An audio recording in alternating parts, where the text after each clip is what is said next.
Իրական Հայաստանում չի կարող պատմական Հայաստանը չլինել, սա աքսիոմատիկ ճշմարտություն է, և դուք հայ մարդուն պատմական հայրենիքից զրկելու ոչ բարոյական, ոչ էլ քաղաքական իրավունք չունեք, Նիկոլ Փաշինյան և ձեր ողջ թիմը։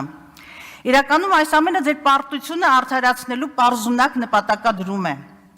Եվ որպես սեփական ռազմավարական նպատակ դուք, Նիկոլ Փաշինյան, մատուցում եք նաև սահմանադրություն, նոր սահմանադրություն ընդունելու Ադրբեջանի պարտադրանքը։ Հիմա այն 3 միլիոն վարչապետի պիտակավորումը, հիշում եք 3 միլիոն վարչապետի մասին, դրանց պիտակավորում եք որպես պետականազուրկ մտածողություն ունեցողի և ձեր զուգընկերուհու հետ հավակնում եք նրանցից պետականակերտ ժողովուրդ կերտել։ Սա ակնհայտորեն նախընտրական քարոզարշավ է, վարչական ռեսուրսի, իսկ ավելի կոնկրետ ձեր գնահատմամբ տգետների ներգրավվածությամբ։ Իդեպ Երևանի պետական համալսարանը նորմալ սովորելու և ավարտելու պարագայում կարելի է ժամանակին ընկալել թե